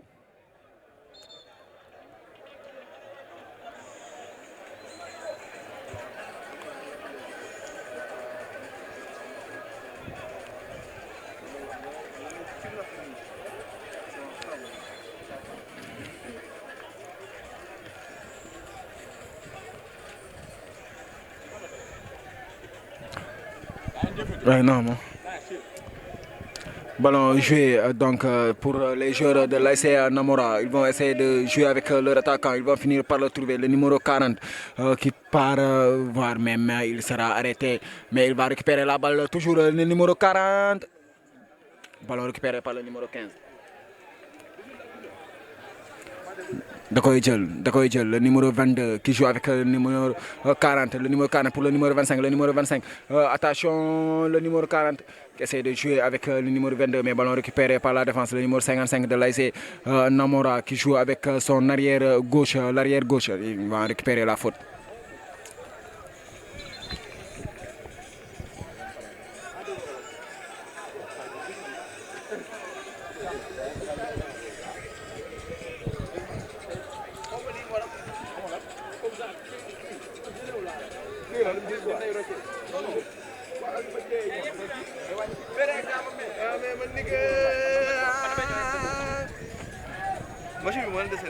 waaw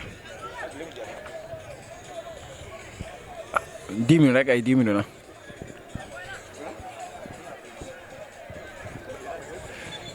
Donc toujours Kafran pour l'ASC Namora qui sera exécuté, mais ballon intercepté et récupéré par les joueurs de l'ASC Dental. Le capitaine, le numéro 22 qui joue en profondeur. Est-ce qu'il va récupérer la balle? Oui, le numéro 17, non, bien protégé par le défenseur de l'ASC Namora. Il va laisser la balle filer tout droit en 5 mètres 50 de gardien. Toujours Namora qui change les stratégies de jeu. Donc ils vont jouer des balles longues, donc ay balles yu gudd la ñuy teg dañuy teg rek dégage mu jàll si kaw.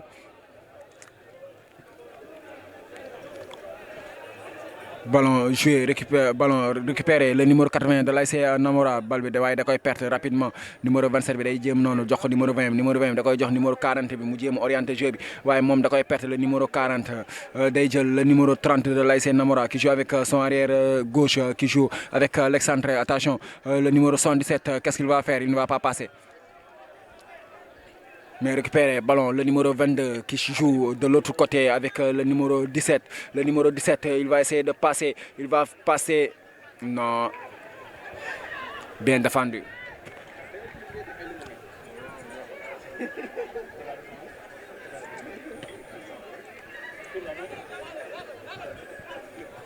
Acha. Babou, il y a une touche pour l'ASC.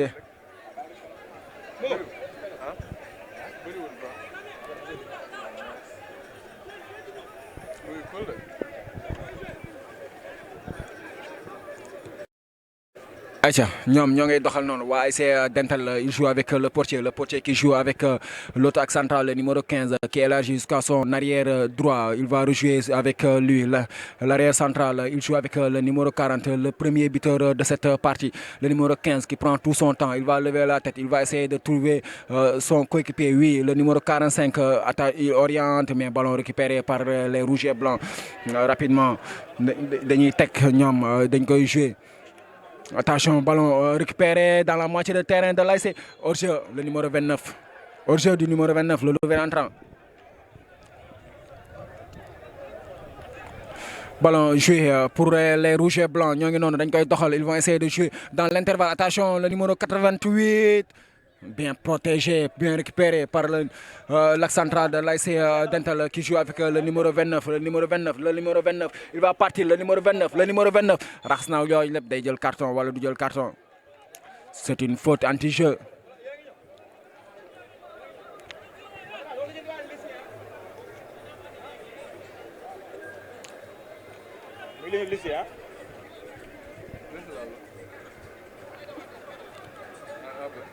Acha, numéro 27 bi day noonu dañuy combiner ak numéro 40 bi à l'arrêt day téye dañ koy téye di benn ñoom joueur ASC Dental le numéro 27 il va prendre tout son temps, il va jouer avec le numéro 17. Le numéro 17 en deux touches il essaie de jouer avec le numéro 20, mais c'est joué en retrait, en arrière même. C'était mal joué. Le numéro 17 il pouvait jouer un peu plus profond pour pouvoir trouver le joueur dans sa course. touche exécutée pour les rouges et blancs. Dañ koy dégager non mu dem le numéro 77. Attention, un joli contrôle qui essaie de changer de côté. Il va finir par trouver l'arrière de l'autre côté, mais ballon mal joué, mais toujours récupéré. Le numéro 80 dans l'entrejeu, il va se défaire de son vis-à-vis. Attention, numéro 80. Il avait d'autres solutions. Il pouvait jouer avec le numéro 88, mais ballon toujours pour les rouges et blancs dans la surface. Ils vont essayer de garder la balle. L'attaquant, qu'est-ce qu'il va faire? Day jéem a garder, il va récupérer quoi? Day protéger balle bi, da koy jéem a téye moom moo koy génnee balle bi day génn touche.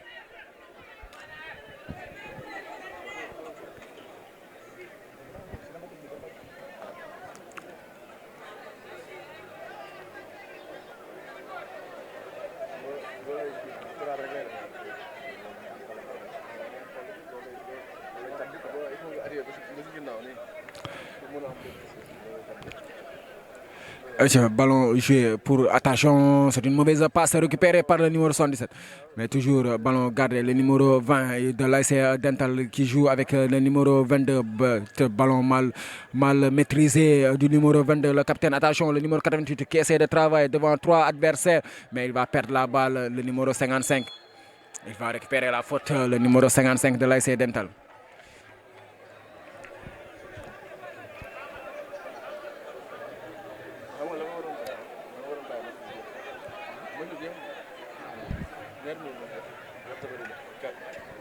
Ballon joué de l'autre côté, le numéro 27 qui trouve le numéro 20, le numéro 20 qui joue avec le numéro 17 en jeu court, le numéro 40 qui joue avec le numéro 17 en retrait. Attention, dañuy combiner, mais balle bi dañ koy dégager foofu noonu mu génn, mais toujours récupéré par les joueurs de l'ASC Dental, ils vont récupérer la faute.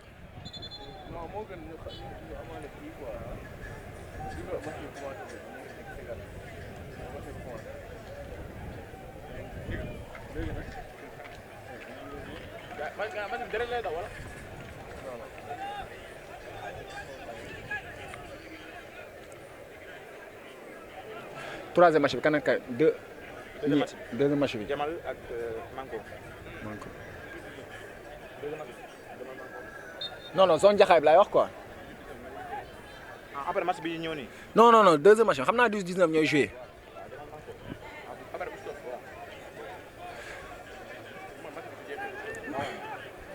Ballon joué pour les joueurs de l'ASC Dental, le numéro 22 qui joue avec le numéro 40. Attention, ballon récupéré par les rouges et blancs, rapidement joué. Le numéro 80 qui cherche à trouver le numéro 44. Il va finir par le trouver. Attention, le numéro 44 qui joue avec le numéro 88. Il était en position licite. Le numéro 88 qui joue. Attention, qui cherche à combiner, mais ballon mal joué. Attention, le numéro 29 qui a du champ devant lui. Le numéro 29.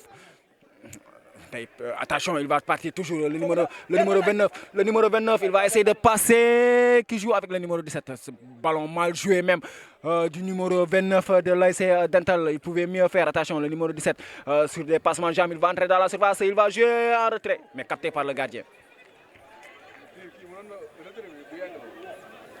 Ballon rapidement joué. Acha dañuy doxal ñoom ASC Namora ballon contré, ça sera une sortie de touche. Acha ballon joué, le numéro 80 qui joue avec le numéro 30. Le numéro 30, attention, dans la surface, ça sera pour le portier de l'ASC Dental, facilement capté en...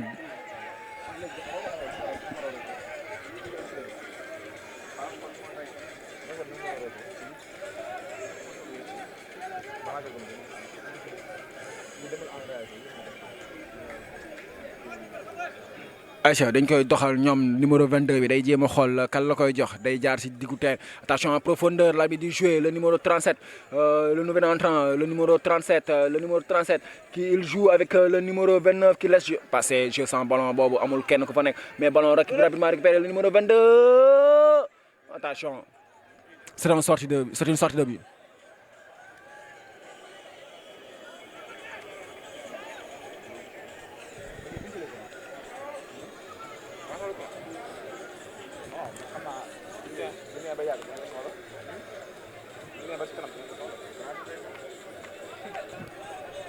Attention, ballon joué, les joueurs, attention, c'est une mauvaise passe, le numéro 17 qui essaie de combiner avec le numéro 20 dans la surface, il va tirer, ça sera contré en corner.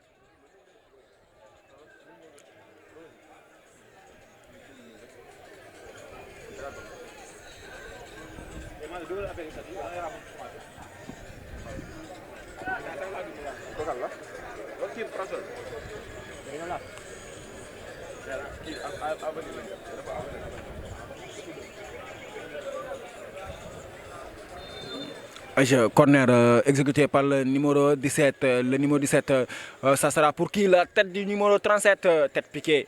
Mais ça sera capté par le portier de l'AS Namora. Il va essayer de jouer avec le numéro 44.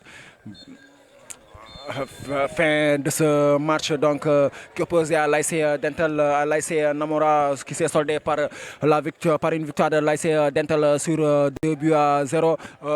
But marqué la première période. Le numéro 40 de l'AS Dental avait trouvé la faille à la 15e minute de jeu, à la 33e minute de jeu. L'AS Dental marque le second but par le numéro 17, donc ce qui fait 2-0 depuis la 36e minute de jeu. L'AS Namora évolue en 10 sur un carton rouge suite à 2 cartons jaunes du numéro centre de l'AS Namora. Donc comme li ñu koy waxee rek 2-0 match bi noonu la jeexee. ASC ki nga xam ne mooy ASC Dental moom moo dóor l'AS Namora ci ñaari bal ci dara. Donc bii mooy deuxième victoire bu ASC Dental ginnaaw bu mu gagné premier match am def match nul, deuxième match am, troisième match am mu match nul. Donc ce qui fait 7 points la ASC Dental am fii nii ci stade municipal. Donc c'était la 3e journée anticipée de la zone 12A. di nuyuwaat ñëpp rek di leen bàyyi fii ñu ñëwaat suba rek incha allah ak yeneen match.